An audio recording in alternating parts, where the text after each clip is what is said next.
Roger Briggs, welcome to eTown. Thanks, Nick. It's so great to be here. Yeah, I'm so glad. I mean, I was introduced to you just recently, and so I'm sorry I didn't know about you sooner. Your book is kind of outlining this shift that's been happening for a long time. I don't know, 5,000 years, am I right? That's dead on. That's dead on, that's yeah. Right. So there was, prior to this moment 5,000 years ago, when we behaved better and treated the planet a little better?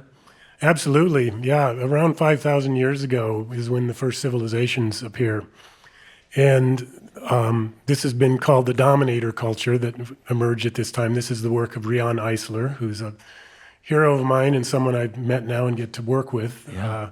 And the dominator culture really is evidenced by, and once you start to see pyramids and palaces and temples and that kind of thing, it means they're slaves. Right. And it means there's someone in charge. There's a guy at the top there. Yeah. And this is the beginning of authoritarianism and domination hierarchies and war, actually, on all of that. And as much as historians love to analyze and parse out, the history of civilization, it's really pretty simple. This is perpetuated the whole time. Yeah. And that's really what we're suffering from, and really just about all our problems are rooted in this domination culture. Yeah, and so the alternative to that is some kind of communal understanding or sharing resources, or what's the flip side of dominator culture? Partnership culture. Partnership and I'm culture. quoting Rian Eisler. Okay. So Rian, back in around 1987, in her book The Chalice and the Blade, introduced this cultural continuum from domination to partnership.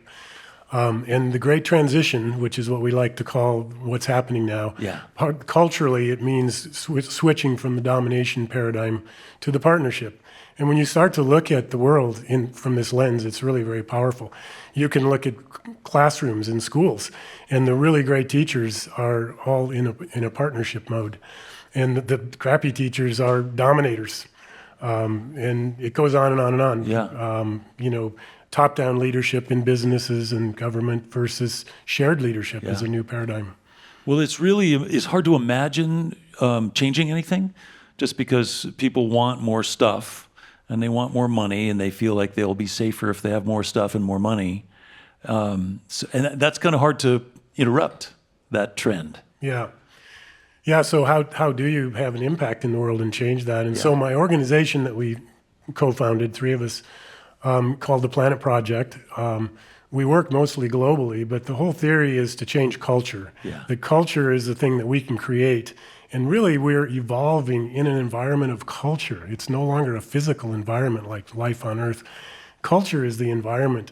So we've got to start pumping out positive culture, planetary culture, on a huge scale. Yeah. In our little organization, we try to do that in our little way. But it turns out there's hundreds of organizations now in this inner space recognizing that we're not going to make progress on these external problems like the UN's sustainability goals unless we get down to the root causes. And there's now 5 new goals that have been proposed called the Inner Development Goals.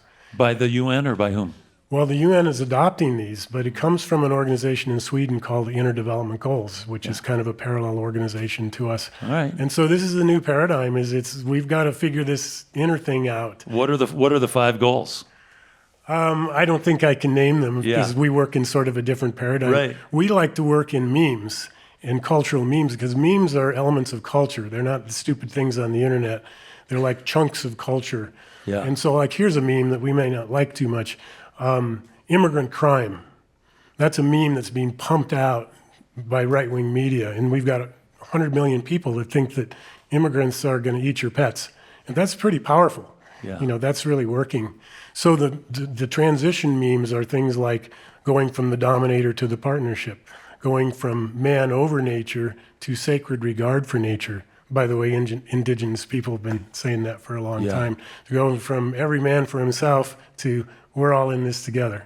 And that's kind of corny, but I agree. It is a little corny, but I think that's the world needs some corniness. Absolutely. You're great. I'm corny as hell. Yeah, I know. I've been doing this sappy stuff for decades. Yeah. But I do think that, as I understand it from looking at your website, there's a couple things. One is social justice, and the other is environmental stewardship. And that kind of summarizes our goals, right? Social justice means treat each other fairly, recognize that diversity is often an asset, and that we can learn from each other. Social justice, and then environmental stewardship is looking out for the planet, looking out for our resources, and don't be a jerk. don't dump all your garbage in your neighbor's yard. Yep. There's really just two boxes we need to tick, and actually they're rooted into one thing, and that is this connectedness, this feeling of connectedness. Because why is it that we can abuse nature or abuse other people? Because we think everything's just objects. And so again, we have this ancient indigenous wisdom about the interconnectedness and wholeness of everything. And lo and behold, the quantum physicists now are getting Nobel Prizes for demonstrating that that's true. And that's the new consciousness. On an atomic level, you're talking about physicists are demonstrating that particles are entangled right. and connected, right. rather than objects just bumping into each other. Right, through empty space. Yeah, had I taken a physics class, I would understand this better. But the fact is that what you're trying to do is basically uplift organizations that are already doing this kind of work. And I have to say, I think music does this. I think music creates culture. It creates connectedness. It creates a sense of belonging as people are aiming in the same direction and having their hearts opened a little bit by music. Absolutely. So I have a lot of faith in musicians who can go around and bring people together. But turning the corner or taking the next step is critical too. Yeah, and we've just got to start putting out a lot of positive messaging. And the good news is there is a very large media alliance that is happening right now across the planet, across many organizations. We've got to pool resources and production and distribution and start doing something so that 100 million people think we love each other. Right. Rather than... I think in your research you said 1 to 5% of the population already thinks this way.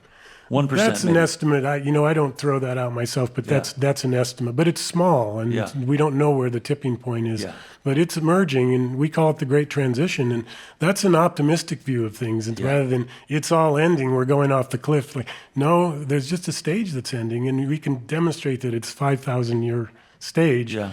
There's something new that we can create together. All right, and that's it. It's a movement. And if we want to join this movement, what do? We just be nice to each other and attend live music whenever we can?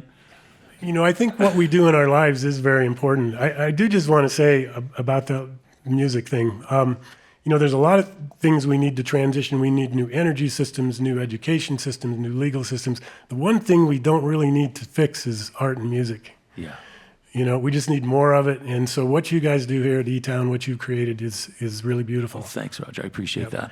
But people can go to our website. It's a good place to start, planetproject.io.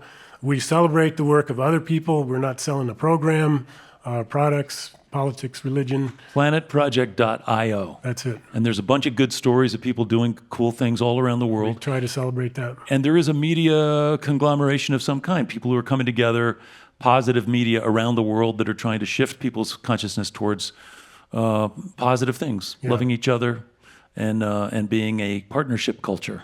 That's right. Okay, well, I think we can all learn a little bit about that and try. But I mean, again, I think this crowd is already kind of doing it. These people are already ahead of you. Yeah, we just got to get to those 100 million people. The other 100 million. They're going to lose their pets. We're going to worry about them. All right. Well, Roger, thanks so much for being here. Once again, planetproject.io. Planetproject.io. Okay. Well, thanks so much. Roger Briggs, retired physics teacher and author and advocate for all the good stuff. So thanks for being here. Thank you, Nick.